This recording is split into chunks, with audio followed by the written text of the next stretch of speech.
اعوذ باللہ من الشیطان الرجیم، بسم اللہ الرحمن الرحیم۔ عدت کے دوران پردہ، چاپ یا فون پر بات کرنا تو ہمارے معاشرے میں عدت کو ایک ایسا گھٹیا فیل سمجھا جاتا ہے کہ جہاں پر ایک عورت کو بالکل ایک کمرے میں بند کر دیا جاتا ہے، نہ وہ کسی دوسرے کمرے میں جاتی ہے اور نہ وہ کسی سے بات کر سکتی ہے، اور نہ ہی اسے جو ہے وہ باہر نکلنے دیا جاتا ہے۔ عدت کا مفہوم یہ نہیں ہے۔ عدت میں یہ ہے کہ وہ زینت نہیں کر سکتی،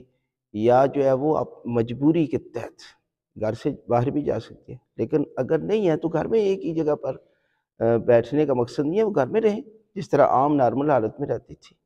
اور پردہ جہاں پر پہلے پردہ واجب تھا جن لوگوں سے، اب بھی پردہ جو ہے وہ واجب ہے۔ اس کا مقصد یہ ہوتا ہے کہ عدت کے دوران شادی نہ کرے،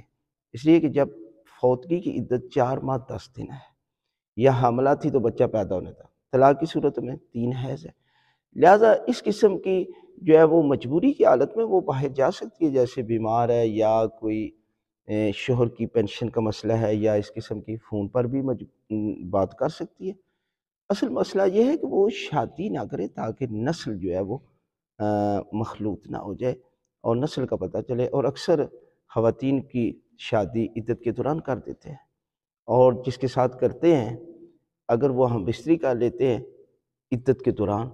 تو یہ عورت اس شخص پر ہمیشہ کے لیے حرام ہو جاتی ہے۔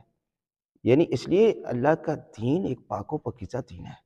یہ نسلوں کو بچانے کے لیے آیا تھا۔ لہٰذا اگر آپ دین کے مطابق عمل کرتے ہیں، وہ دین کے جس کے لیے حضرت امام حسین علیہ السلام نے اپنی اولاد، اپنے اصحاب اور اپنی بہنوں کا پردہ قربان کیا تھا، وہی دین تھا نا، تاکہ دین کے مطابق آپ کی زندگی جو ہے وہ گزرے۔